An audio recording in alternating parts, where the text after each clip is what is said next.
side for the Tide and the Gamecocks, and away we go. First pitch strike from Greg Ferrone with a 91-mile-an-hour fastball.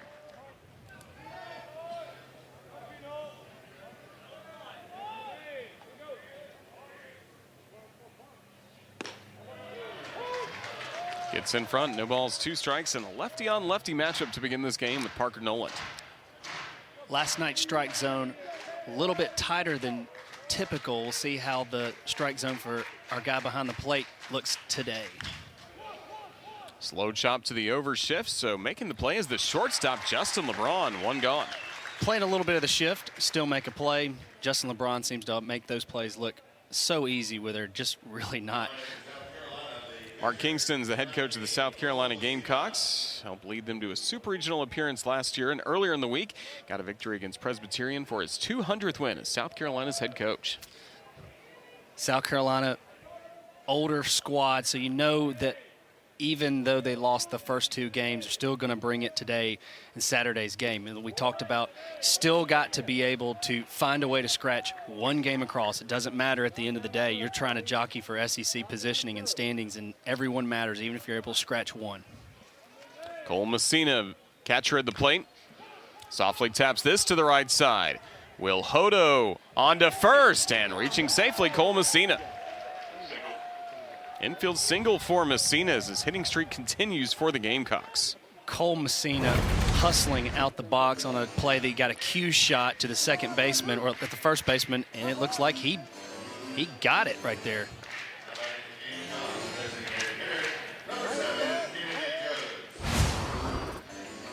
So Messina aboard after yesterday picking up a 2-run homer off the scoreboard in left field.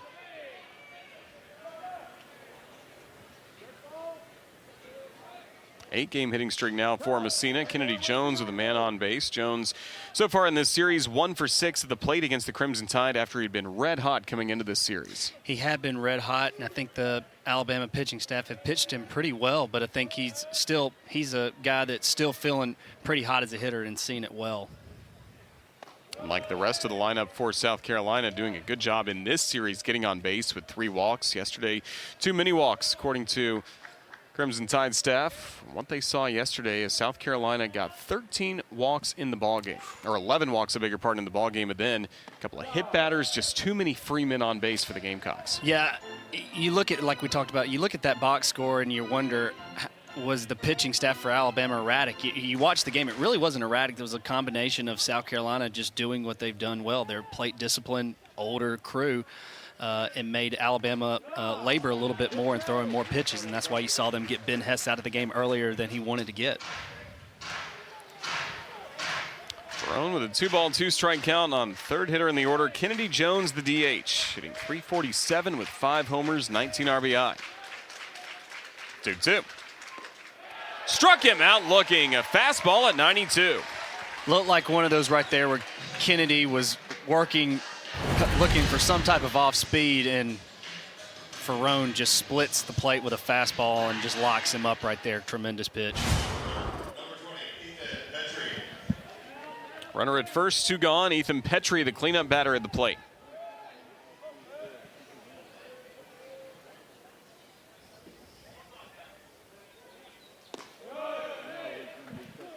Saw his changeup right there to Petrie. Again, this is the guy that for South Carolina is probably the most electric and full type of player and hitter for South Carolina, and you're glad to see nobody in scoring position but a dangerous hitter at any point.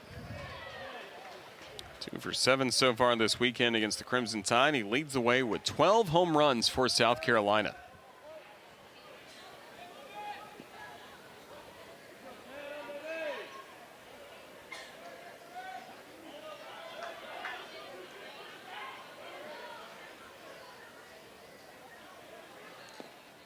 Skips away from Gassetti, and Messina will take second base without a play. Wild pitch on Ferrone.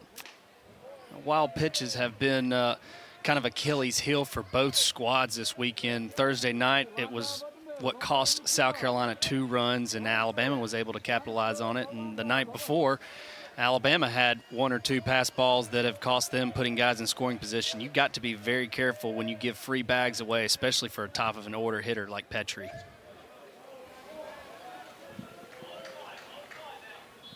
2-1.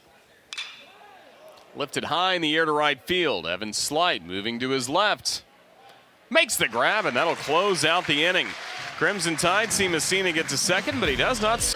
Yeah, Tyler Pitzer 4-0, and again, this is a guy that the Gamecocks think a whole lot of. They've already penciled him in as a possible starter, but just got his first start, as we talked about last week, and had a tremendous performance. Again, you're going to see him with a fastball 91-94, more carry and run on it.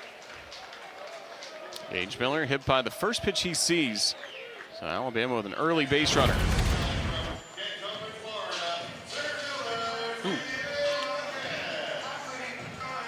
Looks like a fastball that just got away from Pitzer right there. The Tide will happily take that, getting a lead off the unconventional way, the more painful way. Man aboard for T.J. McCants.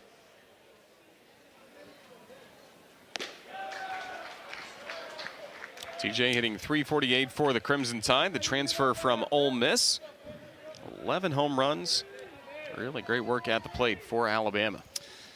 Back to Pitzer and his pitch selection. He's also got a slider, more of a sweeping action, and you'll see him throw the changeup more to the left-handed hitters. And I think for Pitzer, this is his first start on the SEC road. So interesting to see how he pitches, to see how well he's able to maintain his composure throughout this game against a very veteran offense.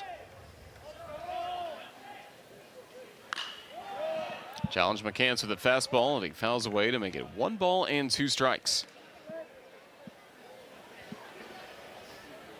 T.J. McCants 2 for 8 so far in the series with 2 runs batted in. And again, what a difference a year has made from his final season in Oxford to what he's doing now in Tuscaloosa. I can tell you the Tide is very happy to have him aboard here. And I think sometimes it's a fresh space, just gives you a fresh perspective, and T.J. McCants is taking advantage of that. He'll swing and miss at a 93-mile-an-hour fastball as Pitzer, who had 9 strikeouts against Vandy last week, records his first in the bottom of the first for out number 1. And that was one of those fastballs right there that we talked about, has carry at time. What we mean by that is some arm side run, and for lefties, it's going to be running away from them a little bit and has a little elevation. When you see it at the letters, it's probably not a fastball that you're going to be able to get to. And that's how he got McCants. Ian Petrutz drove in 5 runs last night, 3rd spot of the order for the Crimson Tide. The transfer from Maryland got to play for Rob Vaughn a season ago with the Terrapins. Talked to us yesterday following the ballgame about how proud he is of Coach Vaughn and what he's seen from him already making the transition to SEC baseball. No balls and 2 strikes as Pitzer again hit Gage Miller to start the game, but then he's been getting ahead of the next 2 hitters. Yes, nice response after hitting Gage Miller. Again, sometimes you have those nerves until you start breaking a sweat on the mound. You just got to go in and maybe got that one out of him by getting Gage Miller early. Breaking ball line fell.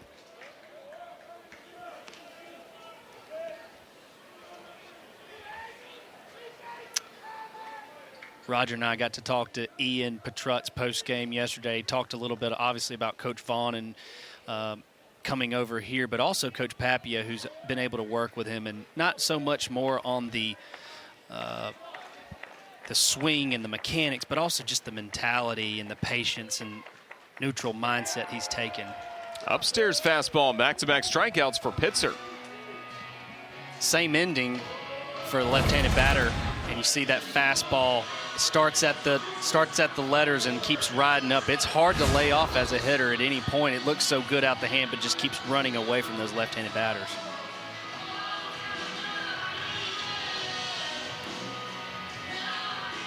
Evan Slight, Crimson Tide cleanup hitter, captain of this team, wears jersey number 3, as voted on by his teammates for representing the 3 pillars of this program: ownership, toughness, and grit. Chops the first pitch foul, but he's had a huge series at the plate. 3 for 8 with a home run, 3 runs batted in. He has. He's swung the bat well, and 3 for 8. But again, the 3 hits he has, he was doing damage with runners in scoring position, which at the end of the day, those are the most important. But he's had some loud outs.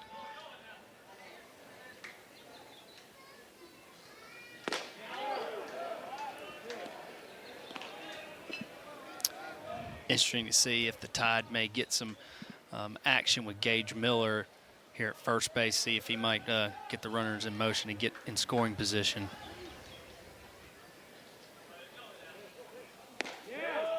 Inner half of the plate for a strike.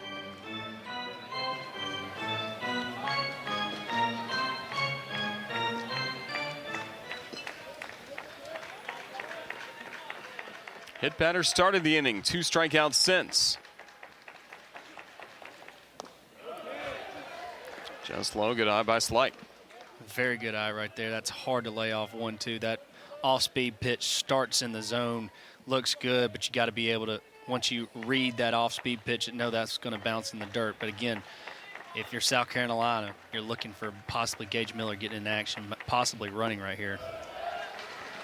Full count now to Slight.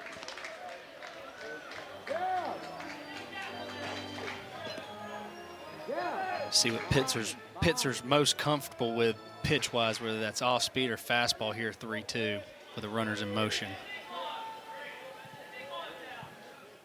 Payoff pitch. Fastball called, 3rd strike. 3 straight strikeouts for Tyler Pitzer. Nothing doing. Continues with the trend we've seen across SEC baseball to start the year. Alabama's taking advantage of playing at the house, and you see that's how most teams have been doing.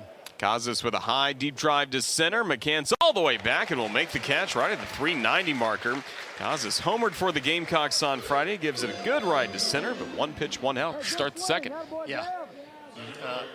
You let that off the bat, that one looked really good. I mean, Casas one more protein shake or cheeseburger, whatever your preference. So Greg Ferrone getting the first out. He gave up an infield single last inning, but only faced 4 hitters. Now we'll focus on Dylan Brewer, the center fielder.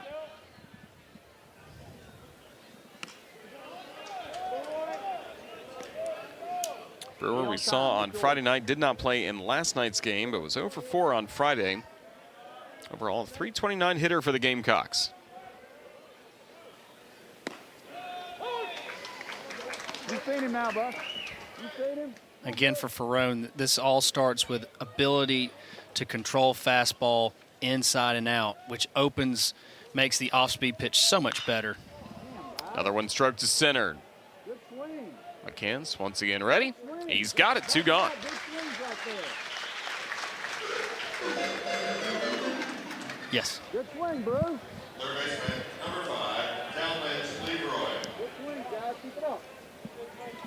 Come on, Cal. Hey, line out somewhere.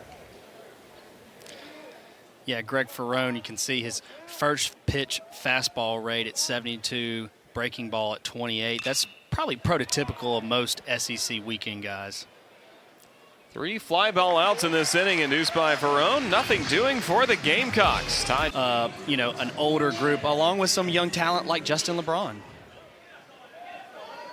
Rob Vaughn likes what he sees from Alabama, including Justin LeBron, as you mentioned, who started the year the first 3 or 4 weeks at the bottom of the order, keeps moving up, though, as time goes along. Now LeBron batting 5th in the order for the Crimson Tide.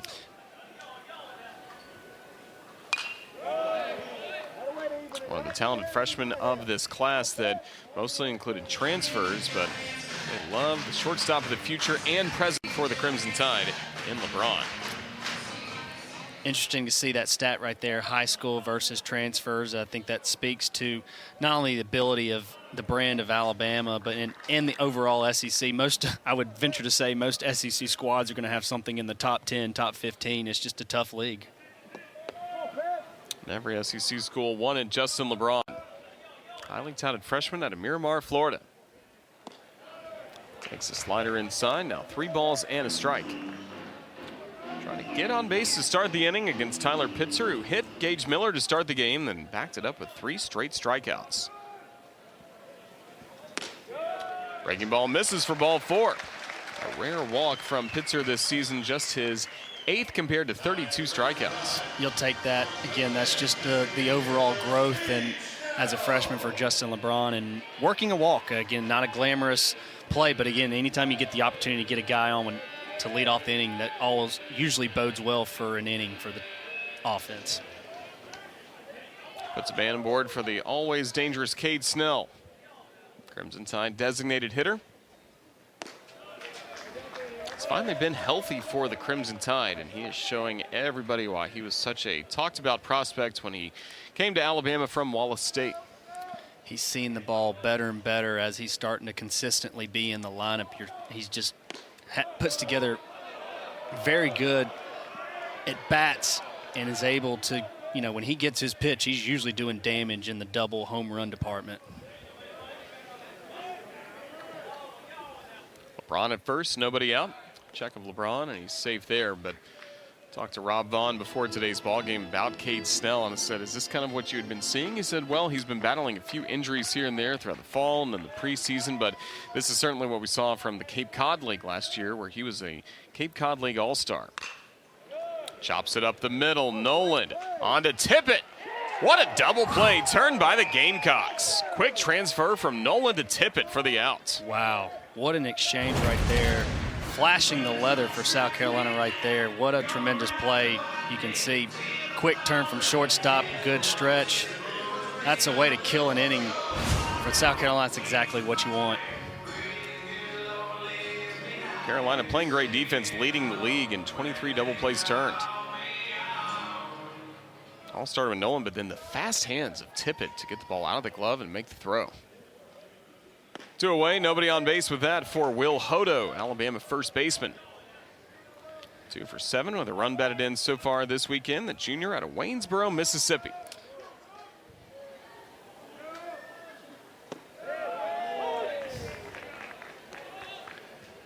Hodo's one of those guys for Alabama. You saw his overall average at 284. He's actually hitting better in SEC play, and I think for half of Alabama's offensive players are playing better through SEC play.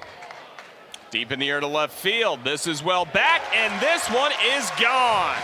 Will Hodo going the opposite way to left with a solo homer. And the Crimson Tide with a 1-0 lead in the bottom of the second. Big ups. Lean back on one, big fella. Get you one, Will. Seventh homer this year for Will Hodo. That's his 3rd in conference play. Yeah, Will Hodo is a good veteran hitter, uses the entire field. We talked about Pitzer's ball, has some run on it. Will Hodo just runs it the other way, gets it out of the park, and gets the Tide on the board.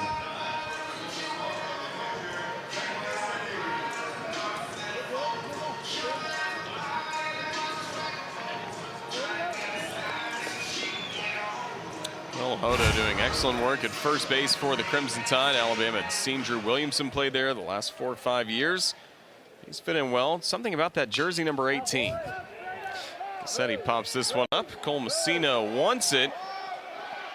And he'll have it. He dropped one the other night for Carolina in a similar spot. Top of the 3rd with Blake Jackson. Left fielder for the Gamecocks. It's been in for Carolina each of the first 2 games. Yesterday played center field, 1 for 4, but he's drawn 3 walks, and it was really the bottom of the order with Jackson getting on base. Will Tippett right behind him like they have the lineup today, moving him over with a sacrifice bunt or drawing a walk himself to keep action moving. Set up some of the great hitters at the top of the order like Noland and Messina. Yeah, Jackson's, we were talking about that, a pesky, annoying type of hitter in a good way. That's a compliment going his way. I tell you what, he made it his every time that he got to the plate. It was something that was a tough at bat. Fights it deep in the air to right field. There's Slight making the grab on the warning track. Slight made a good break on that. I don't know if we can get camera on that. Right out the break, he saw that. Wasn't any gliding. He was going 100% and made that play look a whole lot easier than it really was. You see him tucking tail, running as hard as he can right there, getting to the track. 6 outs in a row recorded by Ferrone, but 5 fly ball outs in a row. Here's Will Tippett, switch hitting shortstop. Trying to get it going in SEC play, 2 for 25 at the plate so far, but he's getting sacrifice bunts and most importantly getting walks as well to get on base. Jackson and Tippett were a highlight for the South Carolina offense. We talked a little bit about it. They were getting guys on base, working walks, but were unable to cash in. Jackson and Tippett did everything that they were supposed to do last night.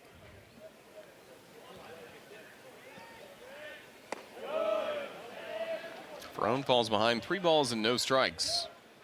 Hasn't walked a batter so far.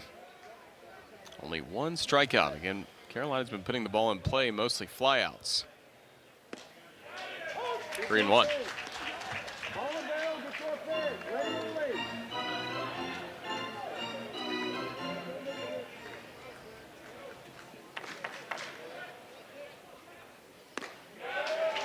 Thanks to the full count. So go back to the fastball at 3-2.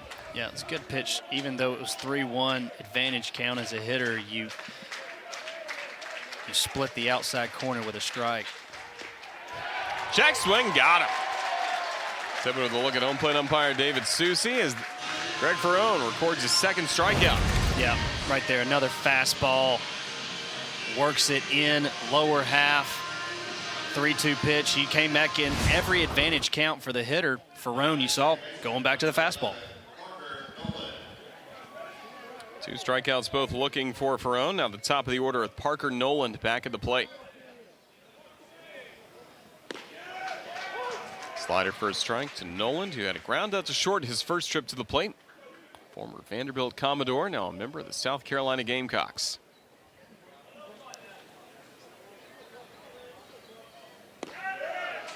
Fastball for strike 2. I think they're seeing something right there from home umpire Dave Susie.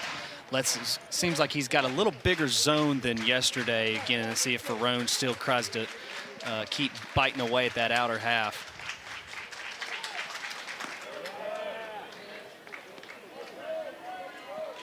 These are the small battles that we talk about. Again, we were the last batter in Will Tippett, where he got 3-0 right there. Could have given in, got the walk right there, and you get back to the top, and leads to bigger innings. And again, finds a way to get him out. And those are those small battles we talk about in SEC play. Run another one, buddy. Run another one.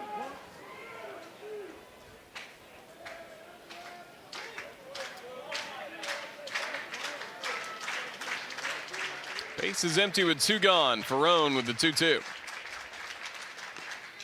Foul tip on a fastball again. The numbers don't lie. It was timely that we saw that stat, and Greg Ferrone is showing true to form. I'm going to come at you fastball, whether I'm behind, in front, and I think still with 2 strikes, you've got to still expect off speed if you're Parker Noland, and he's up to spoiling it. Fastball foul, yep.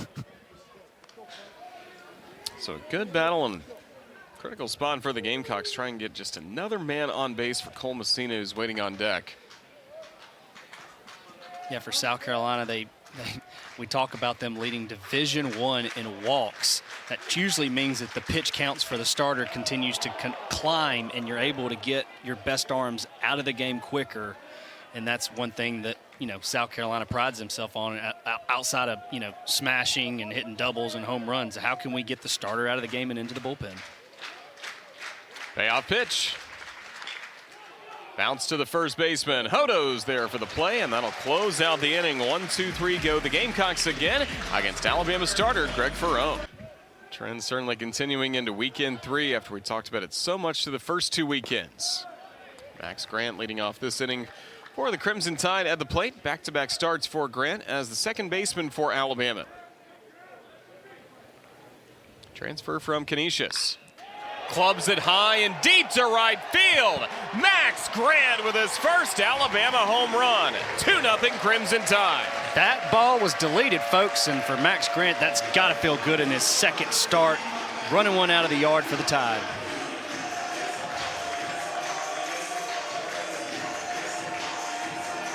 Two homers last year for the Golden Griffins. How about his first for the Tide?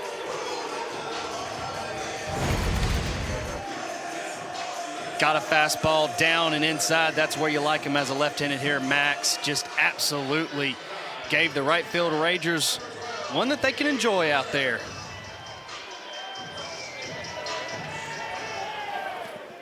Bryce Eblin, who's been the everyday second baseman for the Crimson Tide, still battling some nagging injuries. Alabama hopes to get him back soon, but trying to figure out who's going to get more playing time at second base. That's certainly a good argument for Max Grant. Absolutely. When you keep swinging the bat like that, they'll find a way to keep you in the lineup. Don't get me wrong, they want Eblin back too. Gage Miller, base hit down the left field line all the way to the corner. Double for Gage Miller. Good start to the inning for Alabama. Gage Miller continues his hot streak of hitting, and again, hitting is contagious, and he continues to run one down the line for a double. He just stays so in his inner lower half, just stay back, keeps his hands back, and even on that off-speed pitch, able to keep the hands back and get a double. His hitting streak came to a close at 6 games on Friday night, going 0 for 2. Did get on base with walks. Yesterday, got more base hits for the Crims to the plate.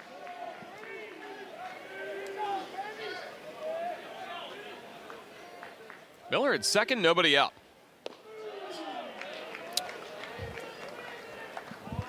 Good pitch down in the zone.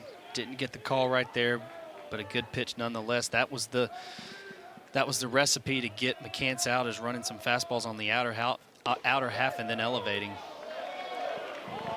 McCants thought that ball missed for a ball, but ruled strike one. He and Miller at the top of the order, doing some great work for the Crimson Tide.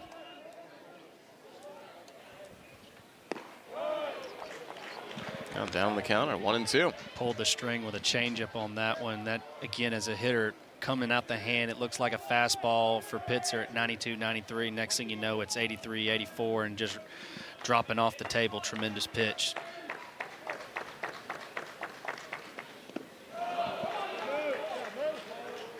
Count leaving it 2 balls and 2 strikes on McCants. Struck out last time up on a 92-mile-an-hour fastball.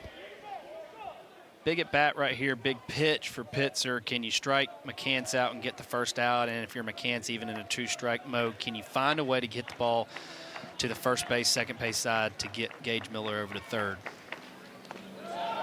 He'll work the count full to 3 balls and 2 strikes.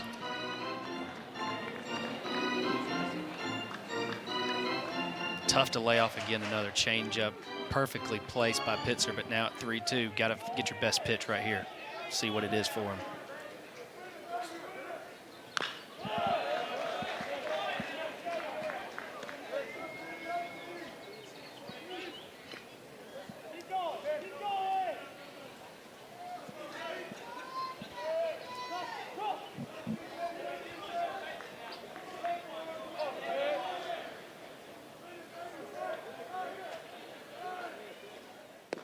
Got him swinging, this time in a breaking ball. Tremendous slider right there. Got it in on McCants' hands. That makes you feel a whole lot better. Response after giving up the home run and the double to get TJ McCants. That was a tough out right there, and got to give you a lot of confidence to hopefully finish out this inning to limit the damage.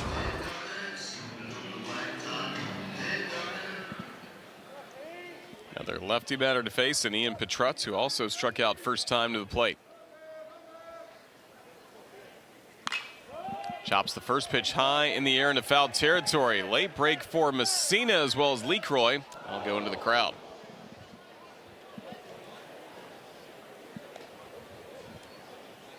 Pitzer going back to the well and elevating the fastball on the outer half. Again, that's been Ian's one Achilles heel for him, as he will chase letters high. And again, Pitzer has the ability to have carry and run on his fastball.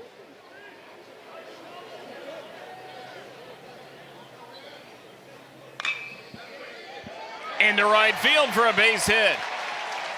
Miller gets the wave around third. He'll score. Ian Petrutz with an RBI single. Petrutz has driven in 6 runs this weekend against South Carolina.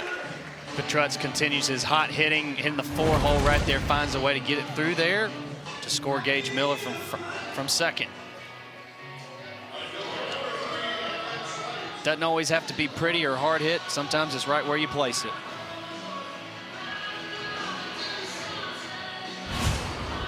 Two-run bottom of the third, still just 1 out in the inning. Evan Slight, the cleanup batter.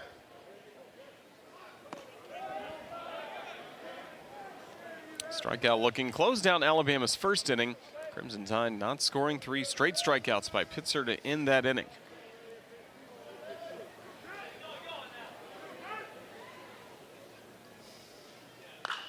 Breaking ball is clobbered but fell. on its way from out beyond left center. Chopper to the second baseman. Gamecocks turn two in back-to-back innings, and that'll end Alabama's bottom of the third.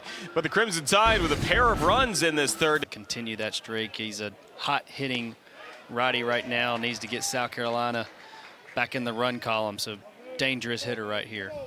In the midst of now an 8-game hitting streak, longest he's had this season.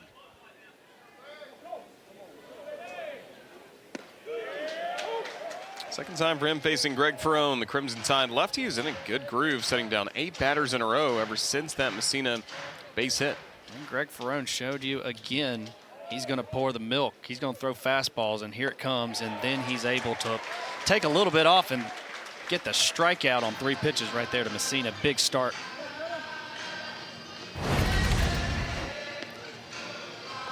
Looked like a changeup right there, 0-2, and got the aggressive Messina with a strikeout right there. Big out right there. Second time through the order, so again, Gamecock players know the analytics. They know the trends from a guy like Ferrone. First pitch to Kennedy Jones, missing high and off the plate, but that's where the mind games come into play. Mind games, and I think also at the same time, Greg Ferrone has been able to control outside, inside with the fastball. So even though you're getting the fastball that you're working aggressive to, it's not really an aggressive, it's not, you can't take a good pass at it. Jones flies out to center. So now 2 gone, and again, 10 in a row set down by Greg Ferrone. Getting some quick contact from the Gamecocks, not really grinding out some of their at-bats like we saw, especially last night. Yeah, I think it's a little bit more aggressive. Greg Ferrone's been consistently in the zone with fastballs, and I think that's for South Carolina right now. They know that, again, like you said, Roger, they've got the report. They're just not putting the best swing on the ball right now, but you know that's just a matter of time before they do. First pitch to Ethan Petrie, a check swing strike. 3-0 Crimson Tide leading in the top of the 4th. 2 gone and nobody on base for Petrie. It's been 2 for 8 so far this series against the Tide. This is exactly where you want to face Petrie. Nobody on with 2 outs for the Tide. Nonetheless, he can still do some damage by himself. Petrie leading the way with 12 homers for the Gamecocks this season. He was the Perfect Game National Freshman of the Year a year ago. 23 homers, driving in 75 runs. Lasers it fell, ball and 2 strikes.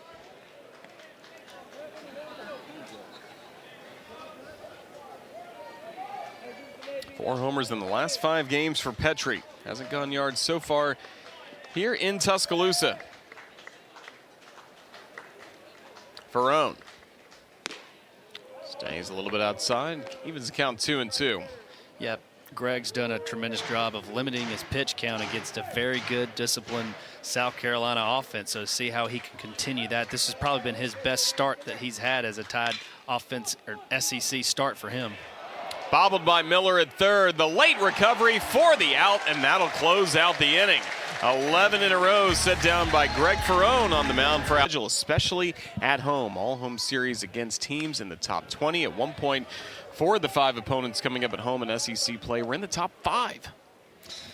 You just look at that schedule, and it's like murderer's row. But, I mean, that's for every single SEC squad. But that's what Coach Rob Vaughn, that's what he signed up for. That's what you want to play at the top level of baseball in the SEC. And, every team's staring down the barrel of this, and that's what makes this conference so good. And the lowest-ranked team on that list, Kentucky, is off to a 6-1 start. The Crimson Tide will go there next week as Justin LeBron strikes out. So, again, that's just life in the SEC. Life in the SEC for sure. That statement still rings true, and I think it will continue as long as there's top talent and you got top-tier coaches like Coach Kingston and Coach Vaughn here. Kentucky, a great start in the SEC East. Florida, Vanderbilt, Georgia, South Carolina all in the mix right behind them. Maybe a little bit of a slow start for Tennessee in the East, but that's still one of the rosters with the most talent in all of college baseball. Talent. Every team's got talent, and I think it's one of those things where you have to make sure mentally and physically you've got to bring it each and every weekend, road or at home.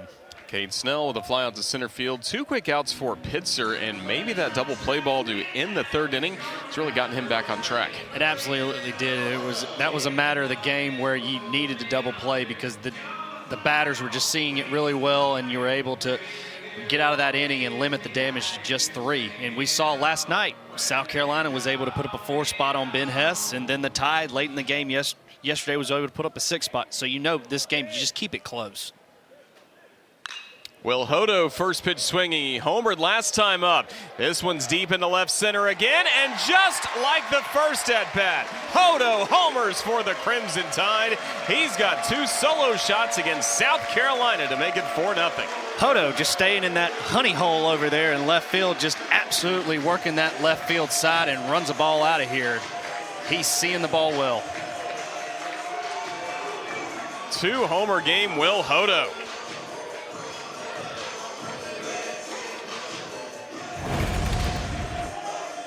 Stays in his legs right there. You see, not trying to do too much. That ball's got a little bit of run. Will Hodo. It's always fun to hit a home run in your first at-bat, but how about 2 in your first 2 at-bats? Second time this season he's had a 2-homer game. Also did so on March 9th against Lipscomb in game 1 of a doubleheader here at the Joe. So now 4-0 Crimson Tide. It's one of those, as a former player, batting down there in the 7, 8, 9 hole. It's not like he's hiding from anybody. He's a tremendous bat, but sometimes you like hitting down there in the 8 hole. Sometimes get forgotten, but there's nothing to be forgotten right now for Will Hodo, the way he's swinging it. Early in the year was in the cleanup spot for the Crimson Tide. Here's Gassetti lining it deep down the left field line. Just fell. Gassetti's power numbers haven't been there as of late. He started last year really quickly with a home run spurt, so you know he's still got it in him. Coaches are still happy with the way he's playing defensively. He's still swinging the bat well. I know he would like to get that home run tally up, but again, doing what the Tide's asked of him. Defensive swing, 1-2 on Mac Gassetti. Still looking for that first home run this season. He does have 17 runs batted in. Had some clutch hits a year ago for the Tide, including a home run against Vanderbilt that helped clinch the series in the 8th inning of the deciding game. Skies this one into center for Dylan Brewer, and that'll be the inning. Game on Thursday night, he had a 3-hit performance, went 3 for 4. Again, Alabama started a left-hander in St. Adams, and then yesterday against the right-hander was 0 for 5 at the plate. Ben Hess. Now it's Greg Ferrone, who's in quite a groove. 11 in a row set down as he starts this 5th with Casas. We were talking the last half inning how Greg Ferrone has done exactly what we talked about. The recipe for success for him is establishing the fastball control. And we talked about off speed. He's got the plethora of off-speed pitches and a changeup, slider, curveball, but we really haven't seen him have to use it. He's coming right at you with a fastball.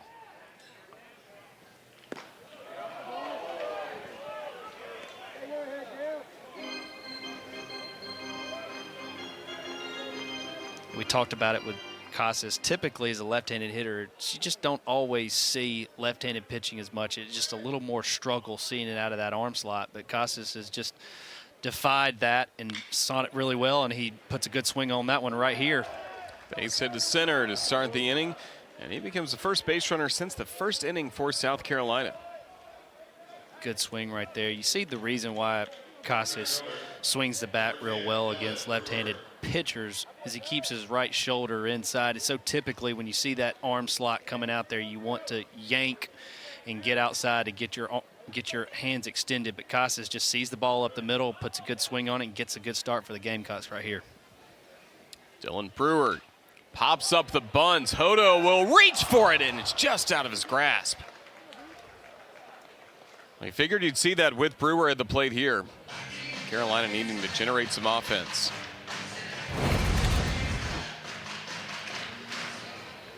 Almost got it over the first baseman's head for a single.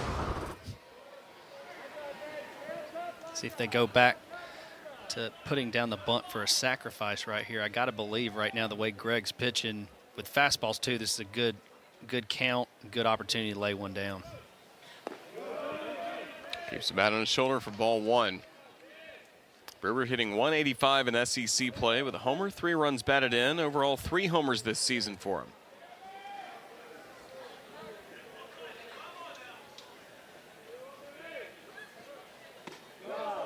Stayed away, 2-1.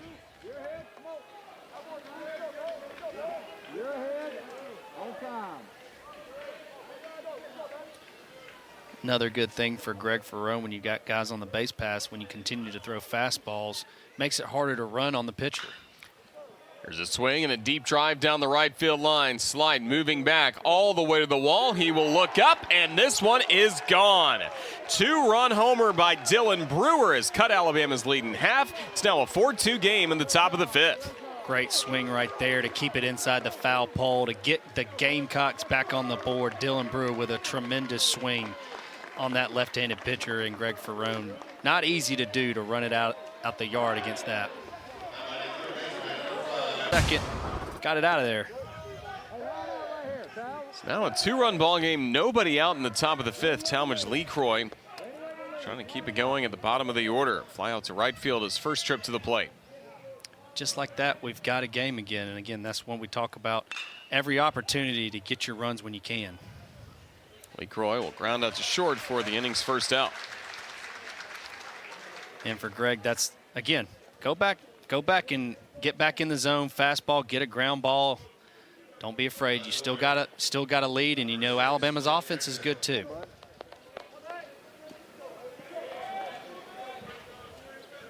One away for Blake Jackson.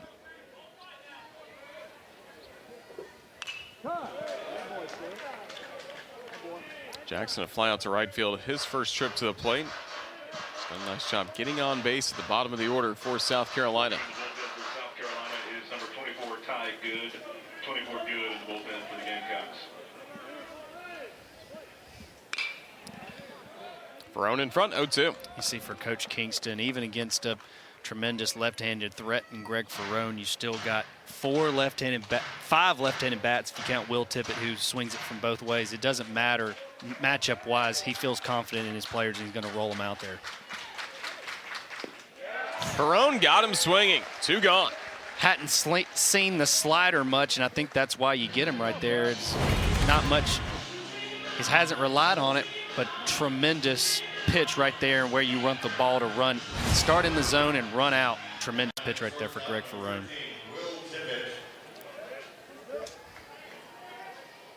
2 away, no one on base. Will Tippett.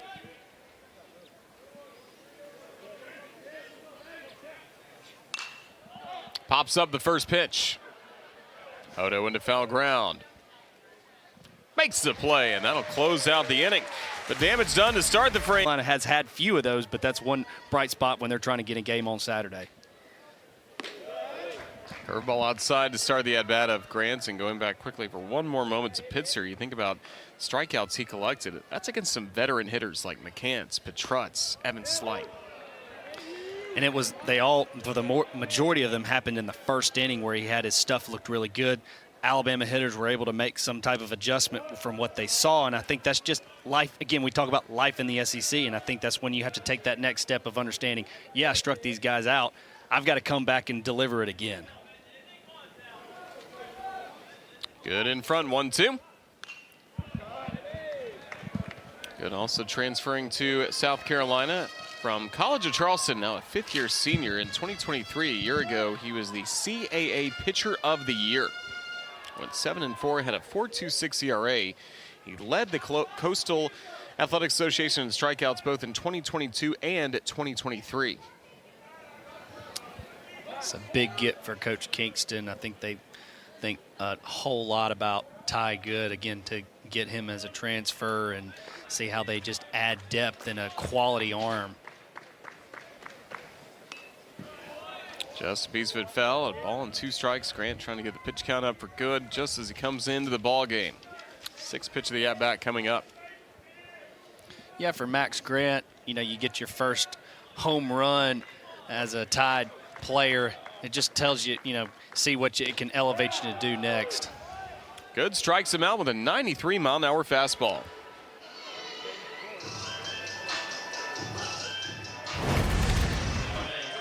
It's one thing to have an electric fastball, but when you're able to paint one on the outside corner, there is nothing you can do as a hitter with that pitch. It's been a tremendous get for South Carolina again and Ty Good. Talking to him about his jersey, David Susi, the home plate umpire, saw one button kind of coming unloose as he was warming up a few times, and the umpires did talking to him about it. Make sure all the buttons are fastened and everything's good to go.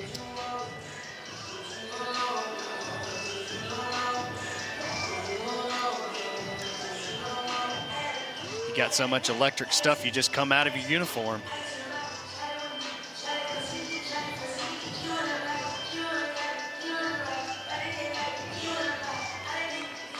Speaking of electric, Gage Miller, double his last time to the plate, continues leading the Tide at the top of the order with a sparkling .438 batting average. Yeah, Gage continues to be the catalyst for Alabama baseball. Again, transfer out of junior college and has just made an absolute splash, not only for the Tide, but just an absolute SEC offensive threat that nobody's going to be missing. Transfers to Alabama from Bishop State, where he played 2 seasons down in Mobile. Right now, second in the league, hitting .433 coming into this game. He finished last year hitting .397, just eye-popping JUCO numbers. And those numbers don't really tell the tale of his numbers have been consistent even into SEC play. These aren't non-conference numbers that only. I mean, we're into week 3 now, and he's had consistent numbers that match his non-conference.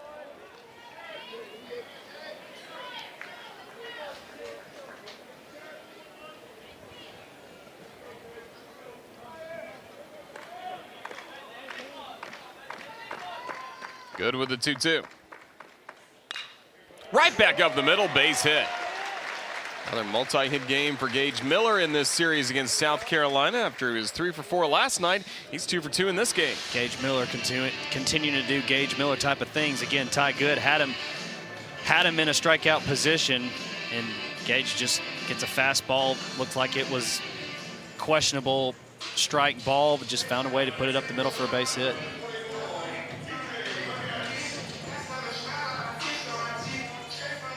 Man aboard for TJ McCants, who's happy to see Tyler Pitzer back in the dugout. Absolutely. TJ McCants Pitzer just had his number. Probably looking forward to seeing Ty Good. Swinging a miss, strike one. 2 strikeouts swinging for McCants against Pitzer. Still some of the best power on the team, along with Miller. 11 homers, 34 runs batted in for both these players.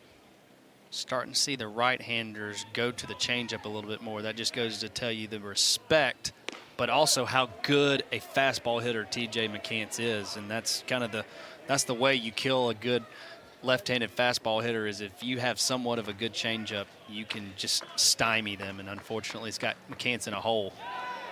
Ball in the dirt in front of home plate, and Miller will take second. Heads up base running play right there. That's called reading dirt ball read right there. You saw that out the hand. That looked like an off-speed pitch or changeup, and Gage Miller was on the run before that. Right when that ball hit the ground, there was no play for the catcher in Messina. Good in front of the count. And he'll strike out McCants. Nope, got just a piece of it to stay alive.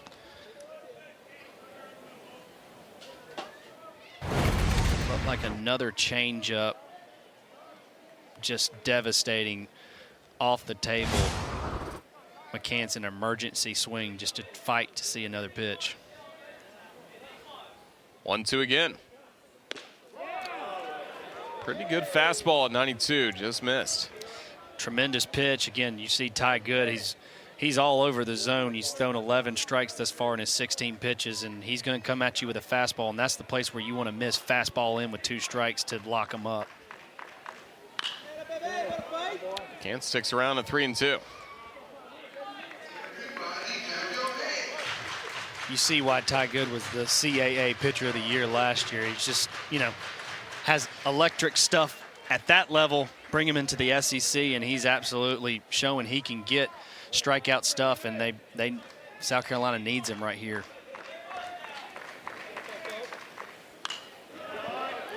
Another one fought foul by McCants. Good battle right here by both sides. See who's going to come out the winner. I think 3-2 with a base open. See what Ty Good throws right here, what he's confident with.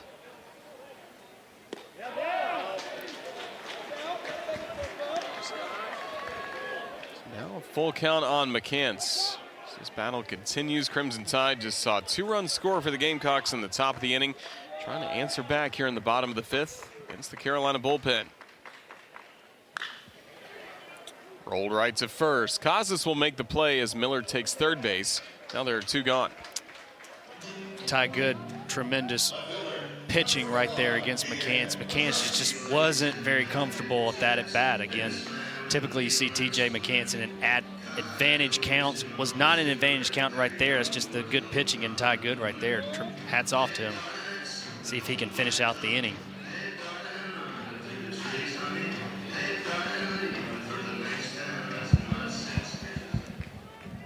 Ian Petrutz next to the plate. RBI single his last time up. 2 gone, a runner at third. Takes curveball to start the at-bat. First time you've seen Ty Good's curveball, a 12-6. That was a tight spin curveball right there. Fouled back by Petrutz. Petrutz continues to show you why he's the stable third batter on the team. Lines it, just foul down the right field line.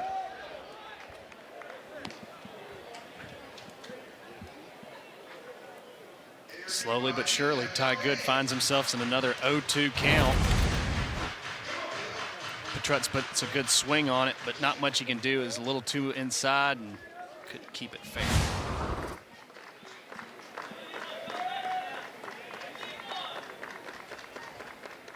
The 0-2.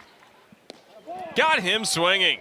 Huge strikeout for Good as he's Right, Greg Ferrone's had a tremendous start going. This is him going a long distance right here. This is a longest outing that he's going into right now, and see if he can continue that clip of pitching his fastball inside and out. And again, this, like Roger said, if you came watching some home runs and some good pitching, you're at the right place. starting this top of the 6th inning. Third trip through the order for South Carolina with Parker Noland, Cole Messina, Kennedy Jones, all due to the plate. 0 for 2 so far for Parker Noland.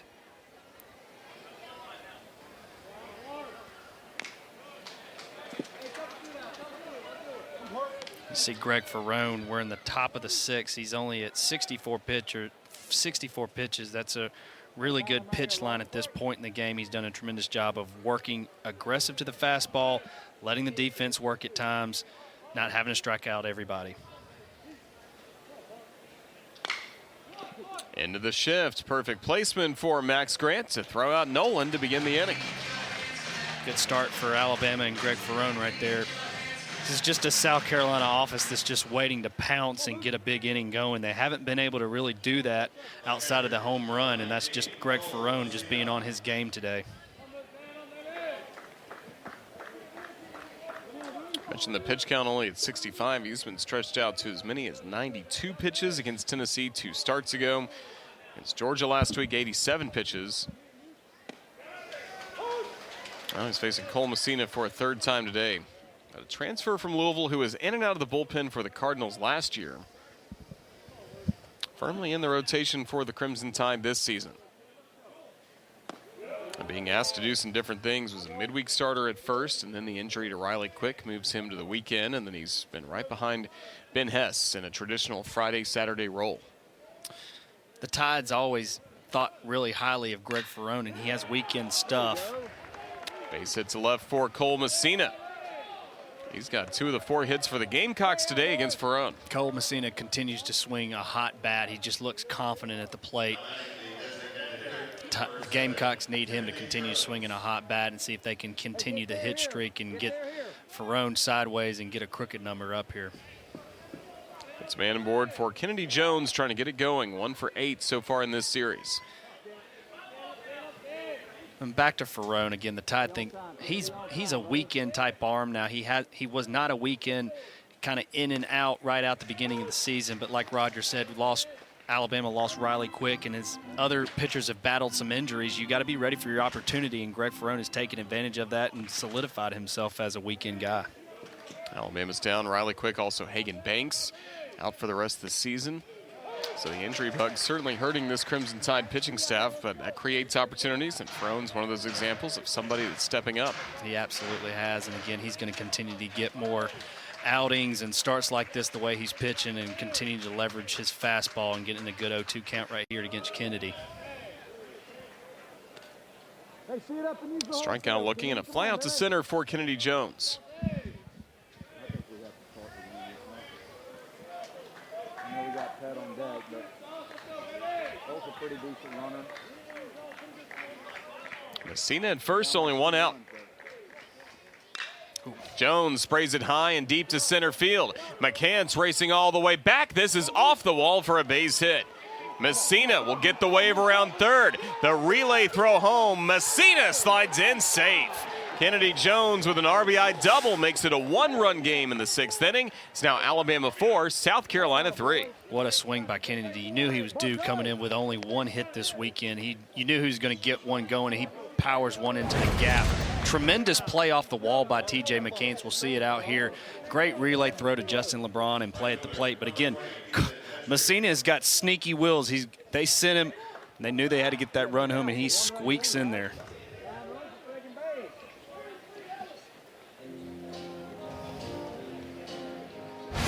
Lefty to righty, Ethan Petrie at the plate. Takes the first pitch low. Petrie 0 for 2 so far in this ball game against Ferrone. It's interesting to see how we talked about his fastball rate, how often he was going first pitch fastball. And we've seen him take a little bit more of the off-speed pitch approach. Now, I don't know if that's more due to just sustained velocity and fastball as he's continued to go on, or if he's trying to get some type of different look since he's gone fastball so much. Stayed off speed to get strike one call against Petrie. Looked like a changeup right there to Petrie. Again, I haven't seen too much of the changeup. Good spot right there. Got the strike. Fastball outside. So Alabama is careful with Petrie.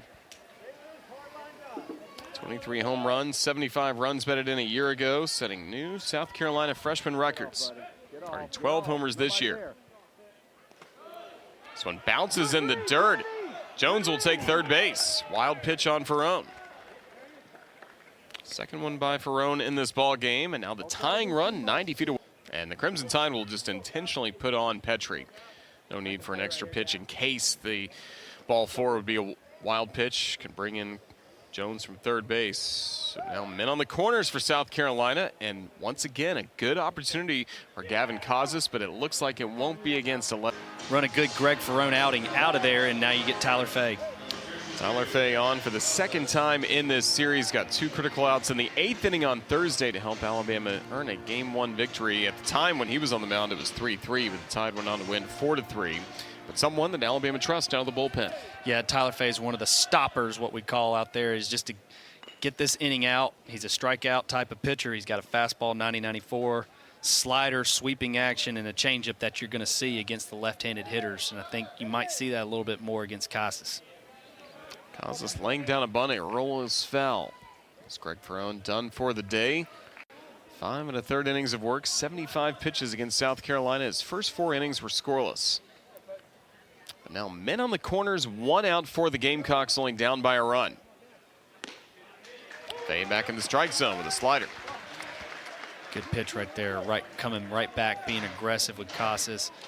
Interesting to see 2 different perspective of small ball. You saw Gamecocks, Casas initially laid down the bunt trying to play a small ball. Check swing, low and inside. He went around. On appeal to the third base umpire Ray Gregson, he rings up Casas. That's a huge second out here in the 6th inning. Massive pitch and strikeout right there to get to 2 outs. To see right there, off-speed pitch, and looks like he went around. That was when you got tight spinning slider right there. You're seeing it's hard as a hitter. It looks like he went around. Tremendous out right there for Tyler Fay. So he gets the second out of this top of the 6th, but here comes Dylan Brewer. Men on the corners, 2 gone. And strike 1 against Brewer, who had the home run his last time up. Hit it just down the right field line to make it a 4-2 game. Only an inning ago in the 5th. Yeah, it's when you talk about hitters having a short mindset. But if you hit a home run your last at bat, you want to continue to feel and remember that one. Fouls off this pitch off his instep, tries to walk it off in a critical spot for South Carolina. Gamecocks have worked hard to make it a one-run ball game. Kennedy Jones at third base, Ethan Petrie at first. Gamecocks in this series have struggled with men in scoring position, just 1 for 25. Yeah, it's been a tough series, and it seems like a miracle if you see that stat line in every single game. For the most part, the Gamecocks have been in the game. They just have not been able to cash in. But see if they can change the tide right here. Runner goes for second, Petrie. Alabama will let him take it. On a ball in the dirt. Stolen base for Petrie. Again, right here for Tyler Fay, you're focused on the hitter right now. If you're South Carolina, take the extra bag, but Tyler Fay's trying to get this guy right here, and Dylan Brewer, who did run a ball out the yard, so you got to be very careful. 2 in scoring position with 2 gone. The 1-2. Got him looking, strike 3. Tyler Fay with a nice. First pitch swinging, Evan Slight at the plate. So Crimson Tide fans, of course, really enjoyed keeping up with Nate Oates and the men's basketball team, reaching the Elite Eight this season. And the schedule worked out perfectly. A lot of fans were keeping up in the late innings on Thursday night to Alabama's Sweet 16 game against North Carolina. But the schedule worked out perfectly for fans to come out to Sewell Thomas Stadium, and they are out in great number on a gorgeous Saturday afternoon. If you can't muster up the courage to come out to a game like this, I don't know. It's going to be hard for you to come. This is a great day to watch some baseball, and Gamecocks and the Tide have shown some offensive prowess and also some great pitching, and Ty Good continues his great outing. I'm really impressed by Ty Good, the type of pitching he has, his demeanor on the mound. This guy's going to get more innings, I can tell you. 3 strikeouts so far since he took over in the 5th. Now Justin LeBron, the shortstop, takes a curve low and inside. LeBron 0 for 1 with a walk in this game. Struck out his last time up. That was against Tyler Pitzer, the starter.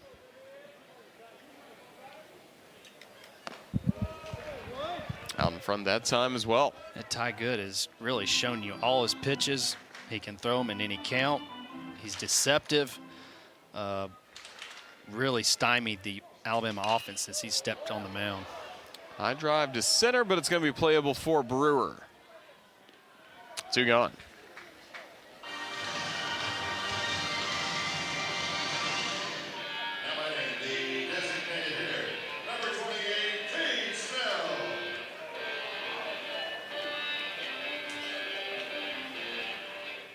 Cade Snell with 2 outs, nobody on base. He's been 0 for 2 so far in this ball game after he had been 4 for 8 in the first 2 games of the series. Tight breaking slider right there. If I'm Cade Snell, 2 outs, nobody on, I'm sitting dead red, hopefully getting a fastball to ambush one right here.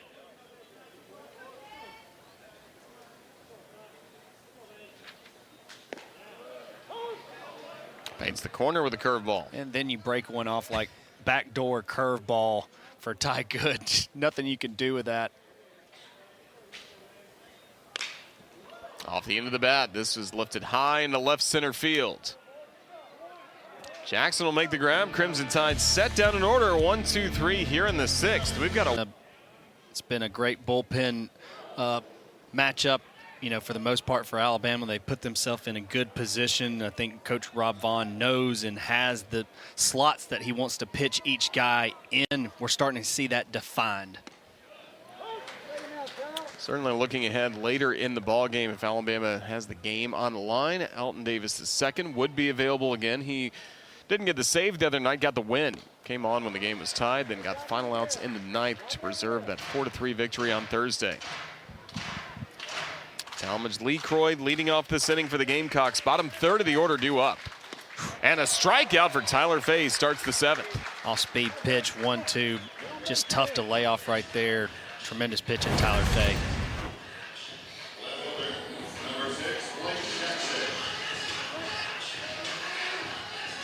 Late in the game, getting out one is not always a guarantee, so when you get them, it's a big deal.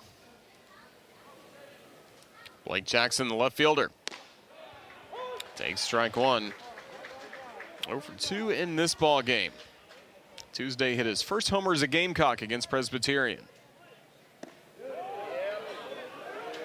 Ball and a strike from Fay to Jackson. Tough to lay off that backdoor slider. Good pitch by Tyler Fay, but Blake Jackson shows you why he's just a tremendous SEC hitter. Slow Baltimore chop to short. LeBron has it. And off the bag, Will Hodo, so Jackson reaches safely. Blake Jackson continues his pesky play, putting the ball in play and just gritting one out down the line. Going full blast, making the play tough, making Justin LeBron come up a little bit early. Tough play. Got in there. E6 on LeBron's throw, so that'll be the 7th error for LeBron at shortstop. Tying run aboard now, the go-ahead run to the plate. Will Tippett, definitely a bunting situation. He shows bunt as that runs inside, hit the umpire as well before going to the backstop. Hopefully David Susie's all right. It is going to be a wild pitch moving Jackson to second base. Yeah, that one stings right there. I think when you're bunting, you blind not only the catcher when he's trying to get it.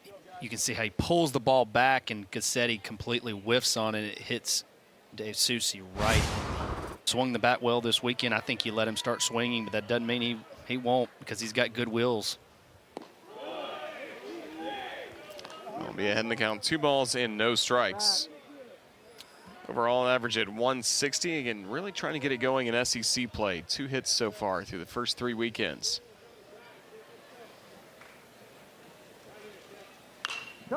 Cracks it foul, 2-1. Go ahead, be on time. Come on, be on time. Maybe 2-1, maybe you consider it, but I really think that Tippett, although he's, hadn't got any hits today, he's really seen the ball well overall on the weekend. I don't know if you bunt right here. Lifts it high, but foul and not a play. Tippett, a sophomore, takes over as the starting shortstop for Braylon Wimmer. So good for the Gamecocks last year. Now locked in a 2-ball, 2-strike count against Tyler Fay with the tying run at second with good speed and Blake Jackson.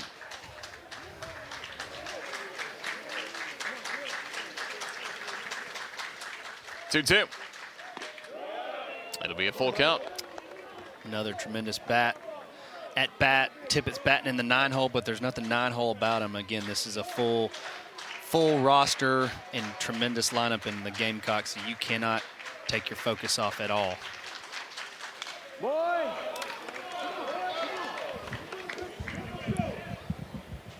Another opportunity for South Carolina, batting with a runner in scoring position. 0 for 3 so far in this ball game, and again, it's just been a tough go of it all throughout the weekend in spots like this for South Carolina.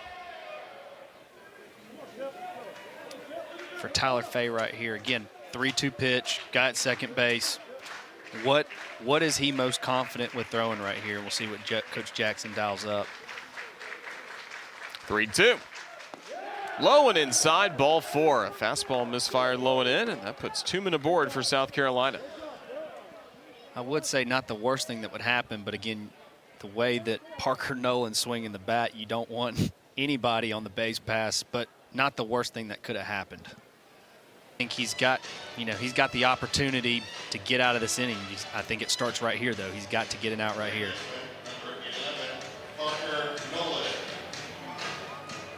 Top of the order, back to the plate with veteran Parker Noland. 5th-year senior out of Knoxville, Tennessee. First went to Vanderbilt. Now with South Carolina. 2 on with 1 out in a 1-run game. Noland hitless in 3 at-bats today. Had been one of the leading hitters through the first 2 games. 3 for 9 with 2 runs batted in. Had a 2-run single in the 5th inning yesterday. Sends it in play into center field. A base hit for Parker Noland. This will load the bases as McCants gets a good throw back to the infield. Now the base is loaded, only 1 gone thanks to that hit for Noland. Guess who's coming up next? Cole Messina.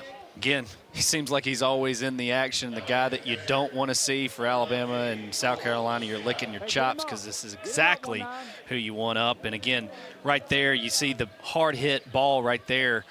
And you had to see Blake Jackson. He did what was right. He had to hold up right there. Was a line drive. Justin LeBron right there. So made the right play in freezing to limit a double play. But you got exactly how you want it set up right here. First pitch slider just off the plate for Messina, who's got 4 hits over the course of the weekend. He's been hitting 186 with runners in scoring position this year. Gamecocks only trailing by a run. I can tell you he's hitting 186 with runners in scoring position, but he does not care. He wants to be up right now, I can tell you.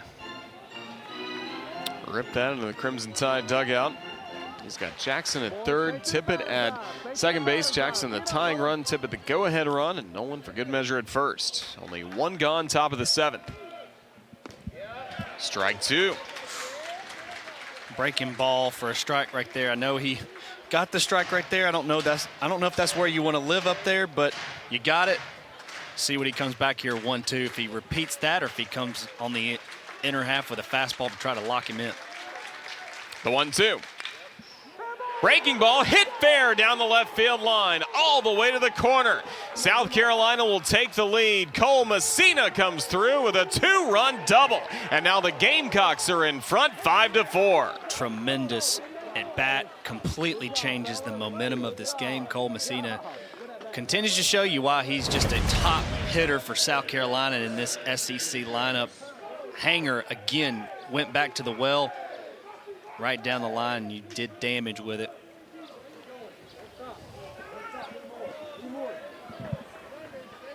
Five runs driven in this weekend by Cole Messina. Now the Gamecocks in front and only 1 out. 2 in scoring position. Kennedy Jones will wear this pitch. Bases are loaded.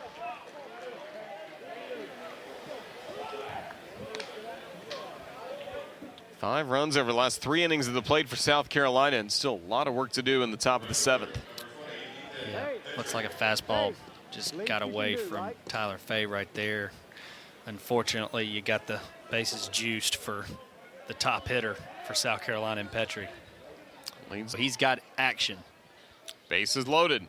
First pitch swinging, a base hit down the left field line for Ethan Petrie. South Carolina adds to its lead.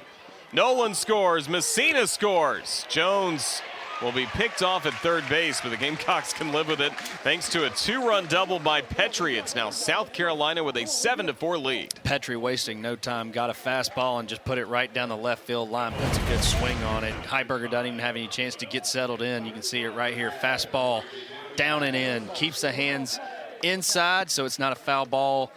Scores a run right there, but the Tide was able to play some good defense on relay. Unfortunately, caught Jones right there making a run through third base, a little too aggressive. So that's the second out of the inning. Here's Gavin Casas, lefty on lefty. Strike call to Casas. Again, we talked about Gavin Casas actually sees the ball better off the left-handed pitcher, so we'll see if he can continue his hot hitting streak. He homered against Heiberger with a solo shot on Thursday. Gets a base hit to center field here. Getting an easy wave around third is Petrie. He'll score. South Carolina an 8-4 lead, an RBI single thanks to Gavin Casas. Yeah, I think the Gamecocks were a little ticked off from us showing that ticker 1 for 28 hitting with runners in scoring position. They've changed that today.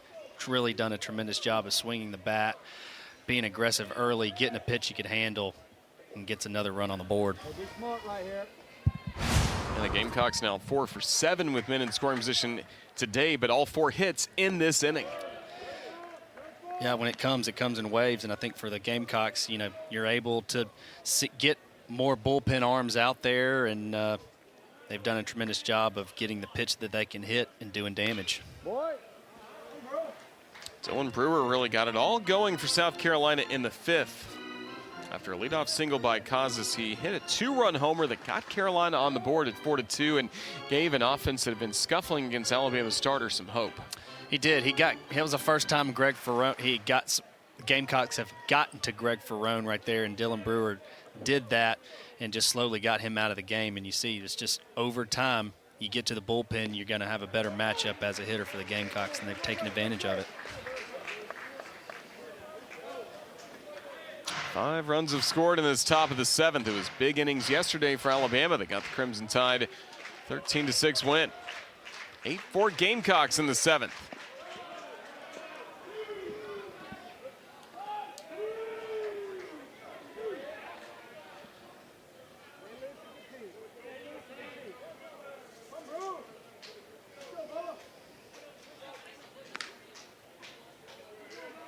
Again, you've been really impressed with Coach Kingston. We talked about it a little bit earlier. Greg Ferrone being a left-handed pitcher, good stuff. Even Heiberger, good left-handed guy, continues to roll with his left-handed hitters. A lot of confidence, and they're just versatile hitters, and doesn't matter. Matchups really don't matter for the Gamecocks. Yes.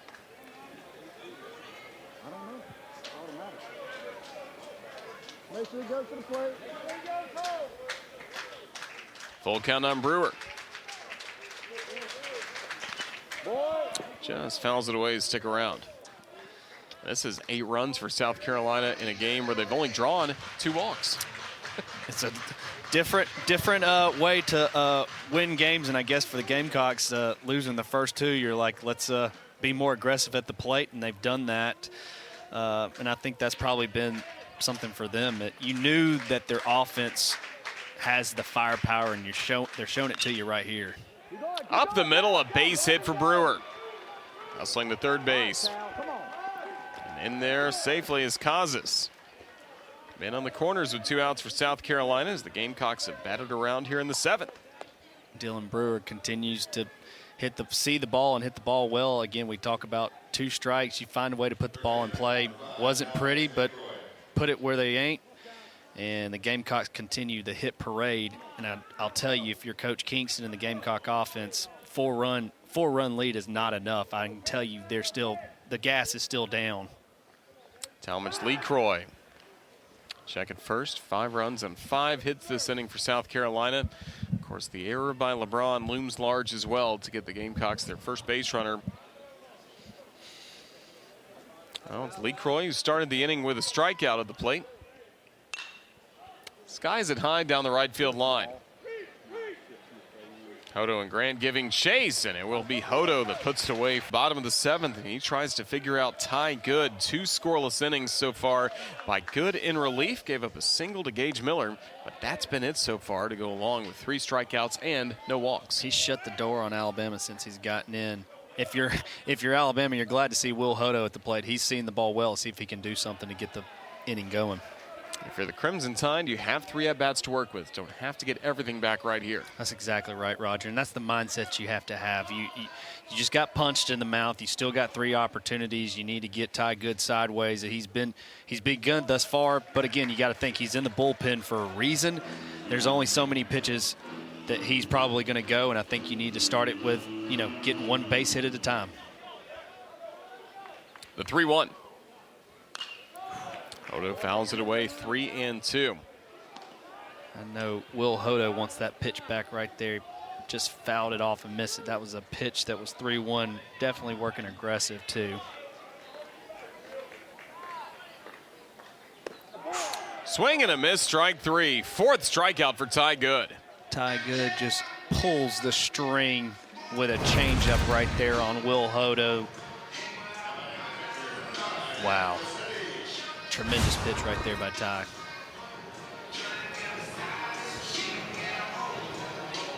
Six batters in a row set down by Good.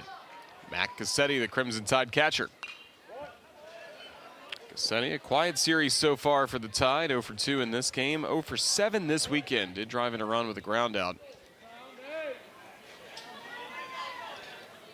Yeah, Mac's due. Count evens to a ball and a strike on a high fastball.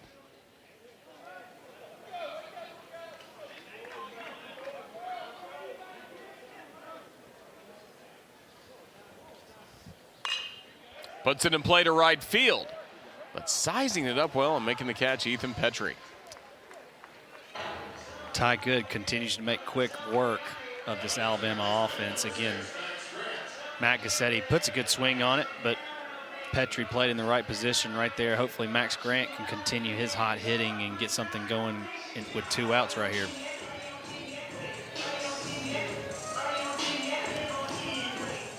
Grand homered back in the third. His first home run as a member of the Crimson Tide, transferred from Canisius.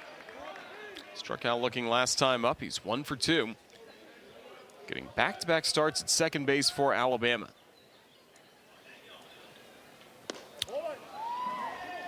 Quickly 0-2 from Good. Another good changeup for Good right there. When you're able to throw that changeup in there, it makes your fastball so much faster because you have to respect it now. It's a straightaway center. Playable for Brewer. Ty Good with a 1-2-3 bottom of the seventh. A shutdown inning from the Carolina round for the Crimson Tide as he'll be pitching in back-to-back days against South Carolina. Did turn in a scoreless 8th inning in yesterday's ball game to help keep the game tied. Probably his best outing. We talked to Coach Rob Vaughn. Again, obviously we talk about his electric stuff. He can run the fastball up there to 98, 99 and the slider and changeup, but really put all his pitches together and controlled it. That's been the biggest thing for Pierce George and the reason he's getting another opportunity right now to try to stop the door. Blake Jackson first to the plate in this 8th inning. 8, 9, and 1 in the batting order due up for the Gamecocks. Jackson Tippett, and it was Jackson that got it going by putting the ball in play to short. A throwing error by Justin LeBron allowed him to reach safely, and that opened the door to that 5-run inning. We talk about Messina being in the middle of the offense. Blake Jackson is right behind him. He seems to always get the inning started one way or another, whether it's an infield hit, error, walk, and you see right there again, leads off the inning with a walk. He's aboard to start this 8th inning. 3rd walk issued by the Crimson Tide pitching staff, but Jackson, a winning player, started his career at McLennan Community College in Waco, Texas, helping the Highlanders win the 2021 JUCO National Championship, then 2 years at Charlotte, now in the SEC with South Carolina. He's at first. Will Tippett at the plate. Tippett eventually worked a walk after showing bunt early. Shows it here, takes outside from George. This is definitely a scenario where for Tippett, you got to find a way to get the bunt down, especially in the 9-hole right there. I think you see the bunt continue to stay on, but he may definitely got to get a strike first.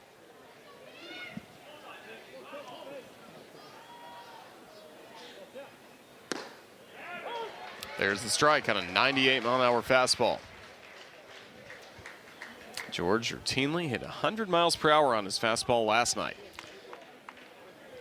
He has the ability to get it up there. I think for Coach Jackson, they want to see, hey, 98's just as fast if you can locate it. Lays down the bunt, a fair ball in the grass. Cassetti, close play for the outs. Good sacrifice bunt turned in by Tippett, moving Jackson into scoring position with 1 out. Well played all the way around. Good bunt by Tippett. Good, tremendous defensive play by Cassetti, hopping out the crouch quickly and getting the out.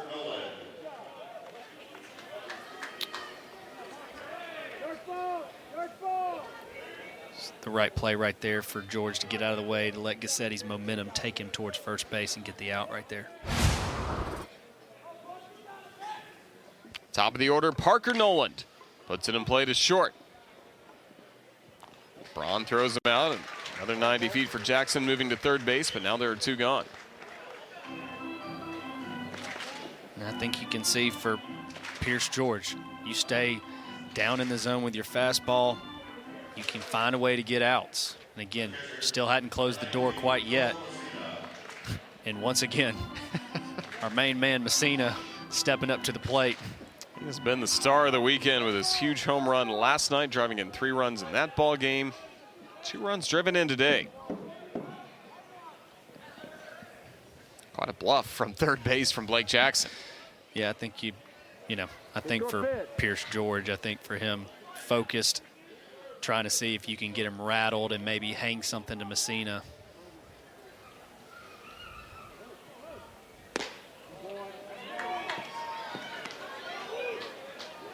Break it.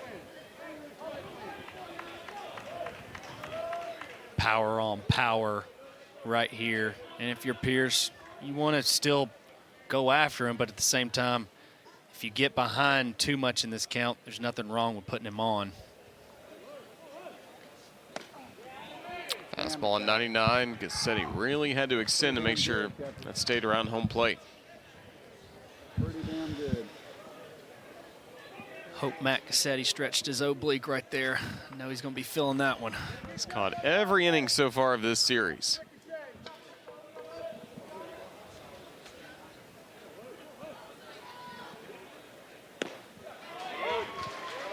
.99 on the fastball from George for strike. If I'm Messina right here, I'm sitting only dead red fastball. I don't care what else comes up here. Anything else, I'm taking it.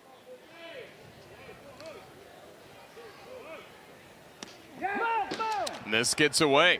He's here, coach. Good job, boys. So now South Carolina with a 9-4 lead. As Messina draws the walk with a wild pitch on the fourth ball, making it a 5-run advantage for the Gamecocks. That hurts for the Tide right there. Again, you see a pass ball like that, and you know, you really want to limit the game to within 4, so you know you're within reach. And again, right there, the Gamecocks just continue to have guys on the base pass. It makes this game so much harder. First pitch strike to Kennedy Jones.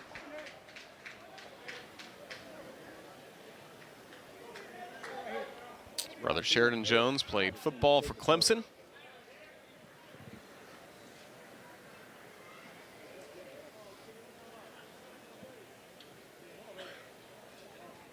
Runner goes as that hits Jones. Seems like it got the bat of Jones somehow. Sit by pitches last time up.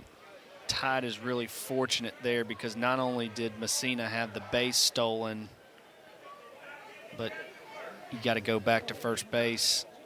The bat of Jones and then the catcher's mask hit Blake Jackson a moment ago from third. There's the strike to close out the inning. But the Gamecocks had a run on a wild pitch here in the top of the 8th, a 5-run advantage with the Tide to the plate net. Whatever you got to do to get them off balance, because nothing seemed to be the answer thus far. Gage Miller has had the answer so far for the Crimson Tide throughout this season. Already 2 hits in this ball game, 5 across the weekend. Well, skipping a home plate, now he's heading the count 2-0. Haven't seen that much from Good with those 4 strikeouts, no walks during his time on the hill. Gage Miller continues to be patient. For the most part, Ty Good's been in the zone, but started off a little erratic. Of course, Miller singled against him back in the 5th. Since then, 8 in a row set down by Good. The Gamecocks with their full bullpen available for today. Chris Veach, Garrett Gainey, a good 1-2 punch at the end of ball games they used in the 1-run game on Thursday night. Both are available for today. 2-0. High heat, ball 3. And I can tell you if the game stays right here, they're going to go to one of them. There's no doubt about it. Even as good as Ty Good has pitched, I think that at this point, you know, he's kind of reached his ceiling of pitches. 4-pitch walk will begin the inning. Gage Miller on base each and every time he's come up. Garrett Gainey getting loose in the bullpen, a lefty. Alabama's got 3 lefty hitters in a row due up. McCants, Petrutz, and Slight.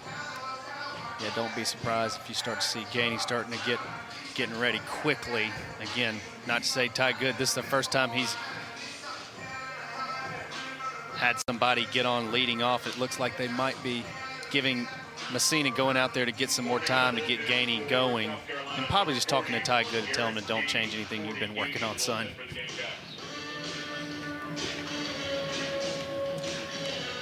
Good did retire T.J. McCants last time he faced him in the 5th with a ground out to first. 50th pitch of this relief outing coming up for Good.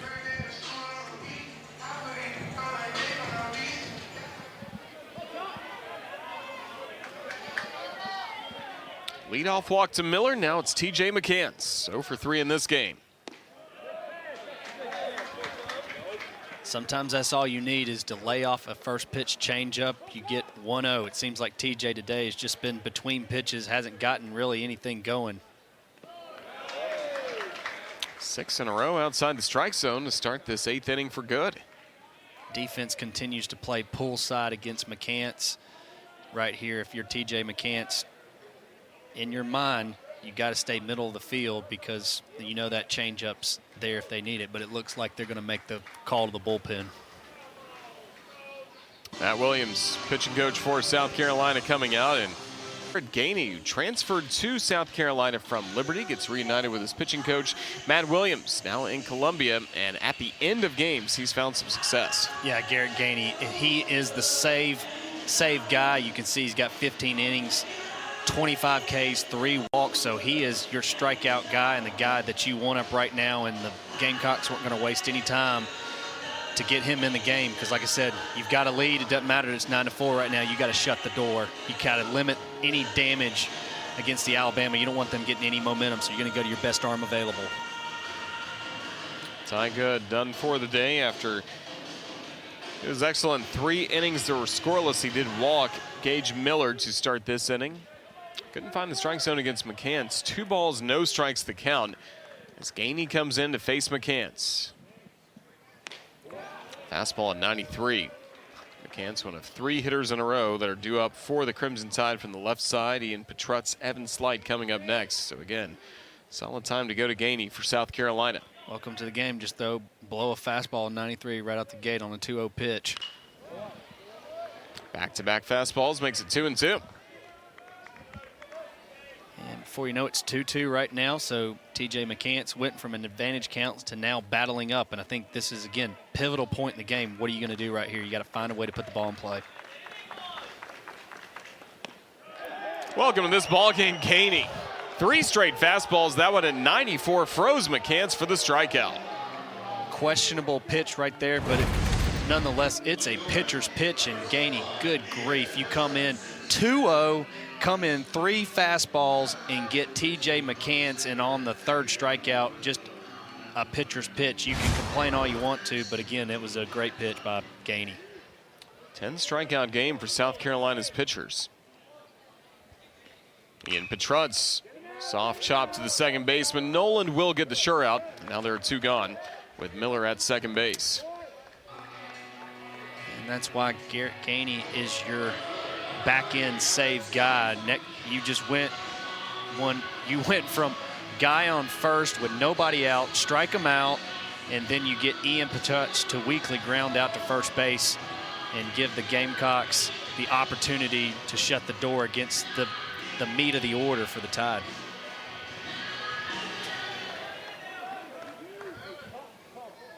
It's Evan Slight, 0 for 3 in this ball game. Takes an inside fastball for a strike, a couple of strikeouts. He hit into a double play in the 3rd that helped calm things down for a moment for Tyler Pitzer. And Garrett Gainey, again, left-handed pitcher, 92 to 95. Got electric fastball action. Primary off-speed pitches his slider, and again, he'll throw that changeup against right-handers. The part that makes it so hard against the left-handed hitter, his fastball just has natural run in. So all that fastball looks like it's right down the heart coming out the hand. It's on your hands quickly. Right up the middle to the shortstop. Tippett will throw out Slight, and that'll close out the inning as Gainey does his job coming in from the bullpen. For middle of the order for South Carolina, starting with Ethan Petrie, then Gavin Kaza, Dylan Brewer. Have all had great games against Alabama on this Saturday afternoon. First pitch. Pop foul by Petrie for strike 1 as Kenty is working for what'll be the 2nd time in SEC play. Petrie, a 2-run double his last time up. Helped extend Carolina's lead to 7-4.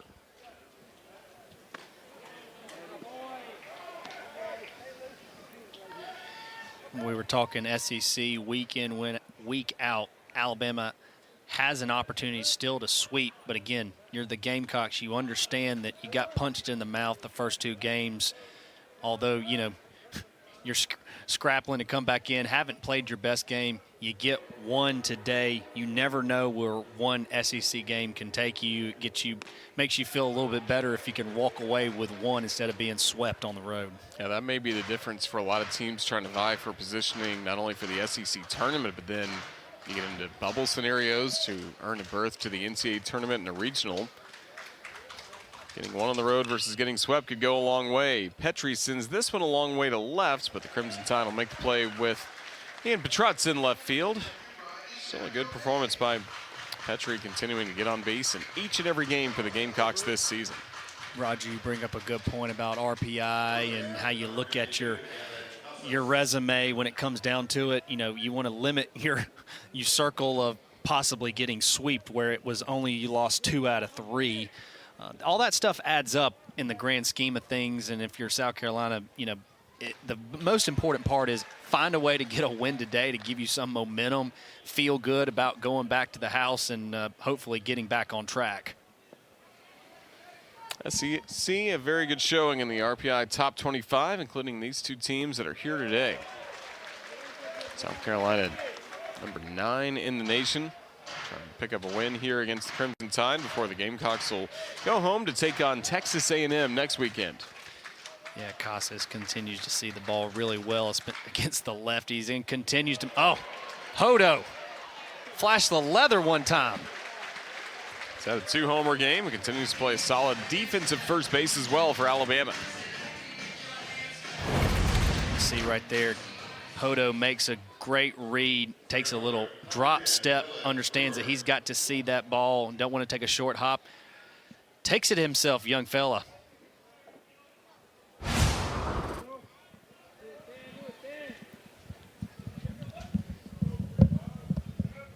Dylan Brewer. The key hit of the game really for the Gamecocks. A 2-run homer down the right field line in the 5th. That made it 4-2 and gave them some hope after, again, you lose the first 2 ball games. Not much was going right against Alabama starter Greg Ferrone in the first 4 scoreless innings at the plate, but that was the home run that woke up the Gamecocks. He seemed to break the ice for the Gamecocks. Again, got Greg Ferrone sideways. He had been cruising up until that point. Again, Dylan put a great swing on a ball and got the Gamecocks offense going.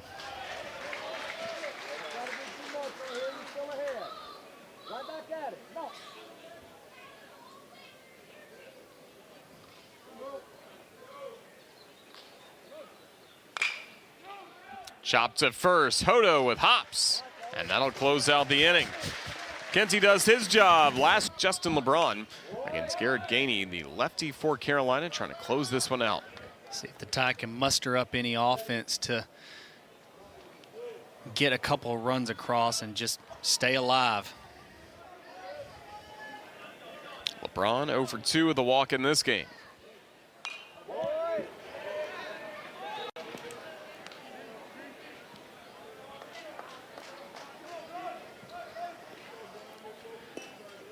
That's the thing with Garrett Gainey. He's the closer, and he is going to work quickly. He does not like to mess around, and I can tell you as a hitter, he's going to come right at you, especially with a 5-run lead.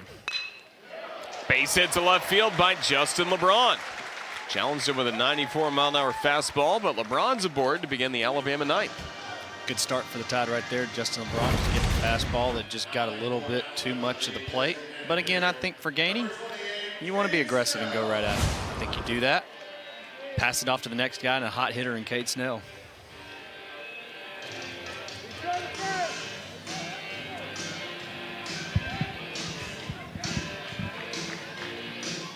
Snell hitless in 3 at-bats in this game, but coming into today had been 4 for 8 with 2 runs driven in the series. First pitch swinging, a base hit to right field. Now 2 on, nobody out for the Crimson Tide, trailing by 5 in the bottom of the ninth. It's the start you want for the Tide. You do back-to-back hits. You play base to base. Cade Snell just puts a good swing on a fastball right there and passes it off to the hottest hitter of the day, and Will Hodo.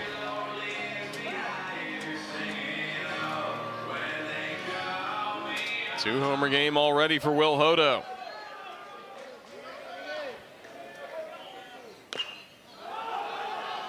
Fouled right at home plate.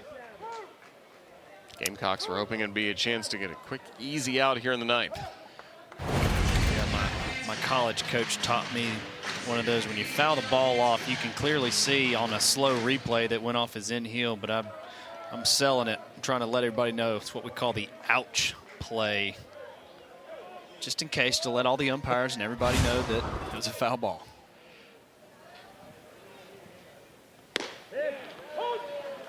And in the corner that time, 0-2 on Hodo. Now up to 8 home runs this season for the Crimson Tide.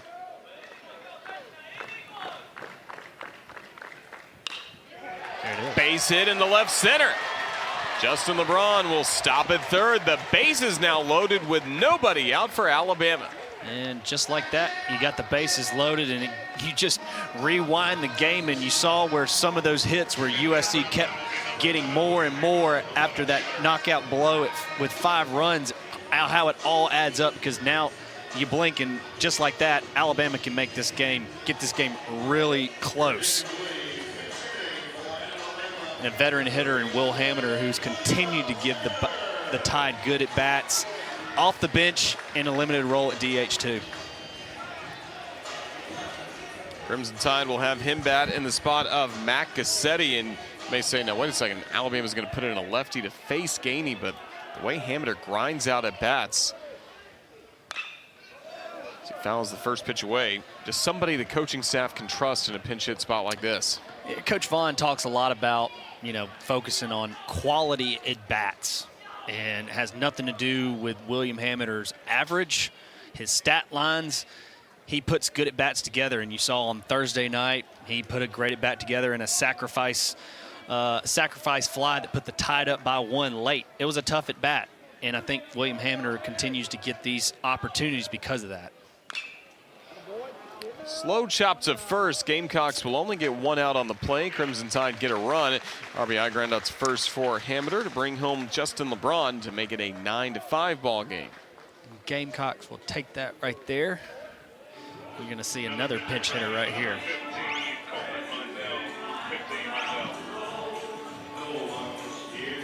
Coleman Mizell, Hartselle, Alabama, only a freshman, but some tremendous power.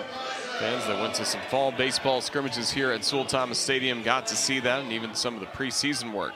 Already 1 homer, 3 runs batted in as a freshman. Lefty on lefty again. Gainey attacks with a fastball. Yeah, Coleman Mizell is one that the Tide thinks very highly of and covet. He's got light tower power, so they say. Off the end of the bat, deep down the left field line, but foul. But in a tough situation where you're facing one of the better closers in the SEC and Garrett Gainey, a lefty. So in your 0-2 already, so you got to battle up right here and find a way to get the bat to the next guy. Struck him out looking. A fastball at 94 miles per hour from Gainey. Now the Gamecocks an out away from victory on this Saturday. Garrett Gainey doesn't flinch, continues to throw fastballs and just paint one questionable ball strike, but exactly where you want it, 0-2, and he got the call. And exactly how you want Messina to frame that, right? Really was. Top of the order with Gage Miller, 2 in scoring position. Foul ball will start the at-bat.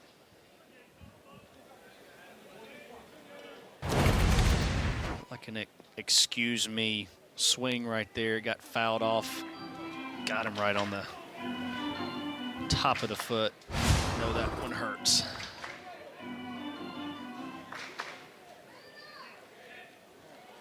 Coach Vaughn looks like he's going to call a timeout real quick to regroup and talk to Gage Miller in the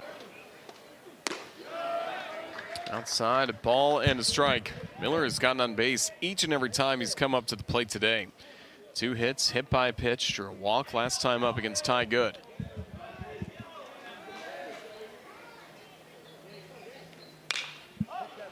Popped up into foul territory. Casas under it, lost his footing, couldn't make the grab. Hopefully Casas is all right. Like he got his left foot stuck in the turf there when he was trying to make a play on that. Yet, typically on those pop flies on the first base side off a righty, the ball starts to run back to the field, and you saw that when he was trying to break back. Looked like he just got his cleat caught in the turf. It's like he's all right. Gamecocks a strike away from victory. Now leaving it 2 balls and 2 strikes against Gage Miller. If he can get on base, load the bases, then TJ McCants waiting on deck would be the tying run.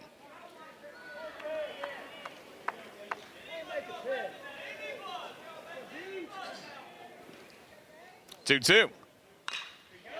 Into right field. And it's down all the way to the wall.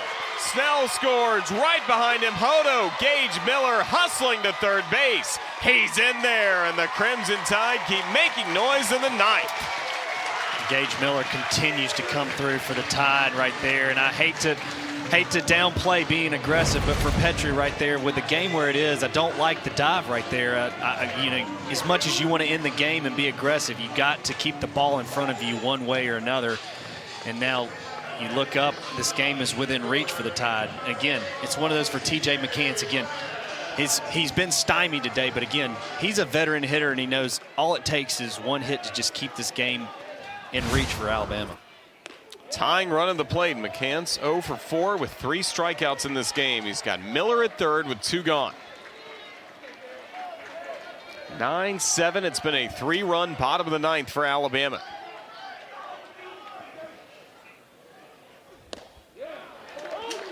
Down on the count 0-2. Very impressed with how Gainey's pitched. He's just pitched with guts. I mean, his fastball, he's not afraid to keep coming back with it. 0-2. Put in play, a base hit. That'll bring home Gage Miller. TJ McCants, an RBI single. It is now a 9-8 game in the bottom of the ninth. You tip your cap to TJ McCants right there. Professional AB. You're 0 for 4 coming into this game against one of the closer for the Gamecocks, and you keep this game alive for Ian Petrutz, who's got the ability to run one out. To try and get the final out in what is a save opportunity. First pitch to Ian Petrutz misses low for a ball, but Veach trusted in a spot like this. He has not recorded a save this year. He's 1-1 with a 4.15 ERA. Gamecocks see him as closer B, so he's got the same type of mentality and the stuff, and they feel really confident in bringing him in at this spot. Well, it's 2 balls and no strikes to Ian Petrutz. So far in this ball game, an RBI single yesterday. Had a 5 RBI performance, including a 3-run homer in the 8th. The homers here, this game is over, and a Crimson Tide win. Takes high, and McCants, the tying run, will move into scoring position at second base. Wild pitch by Veach. Roger just touched on all the late inning mistakes that Gamecocks have made. It's so hard to win in the SEC, and you can't give any extra outs to any team. And you see that Alabama is 1 hit away from possibly tying this game up and maybe winning it. 3-0. There's a strike on the outer half with a curveball from Veach. Transfer from Presbyterian to South Carolina. Off speed 3-0. Respect right there. Now full count, and once again, the Gamecocks a strike away from ending this ball game.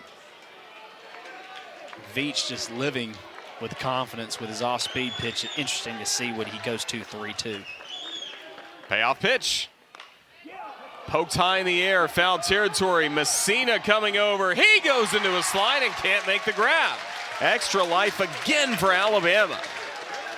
And I think that was just one of the spots where it just was in no man's land. Messina gave it a great effort. I just don't think that was anything. It was just in a bad spot. I thought great effort there.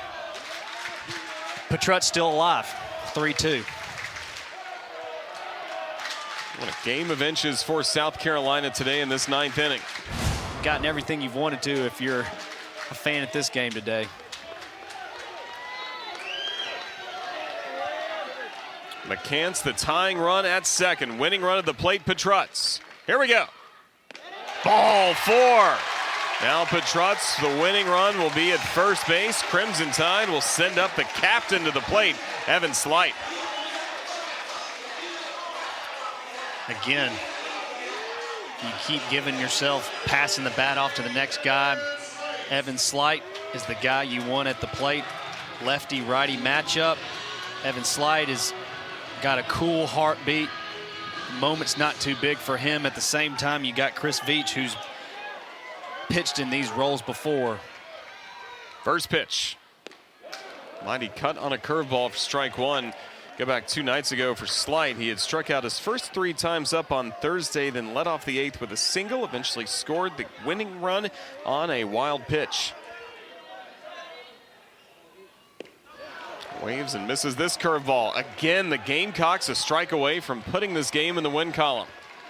Clearly, Veach is confident with off-speed pitch. 0-2, see if he can get to nibble away, or let's see if he goes right at him. Softly tapped, third base side. Barehanded pickup, but no play for Lee Croy. The out, however, recorded at third. McCants just overran third. Lee Croy at first didn't want to throw, but went back to third base. And McCants is out, but there may be a replay review. Cue shot by McCants. Did the right thing right there, holding on to the ball. Heads up play right there. Backdoor McCants. Shortstop was there to lay the tag on there. See for replay what we got. That is going to be tough to tell. Again, the call by Ray Gregson out at third. The tag by Will Tippett. We have another angle to see that. It was tough to see if there was any definitive evidence to make a call. Like we said, out's the call on the field.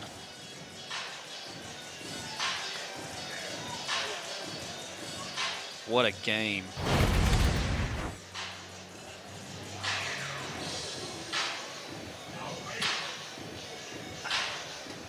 There's the tag by Tippett just as McCants is trying to get his hand in, but it's very tough to tell where the hand is for TJ McCants, that right hand hitting the back. Ray Gregson, third base umpire, in the right spot to make that call right there.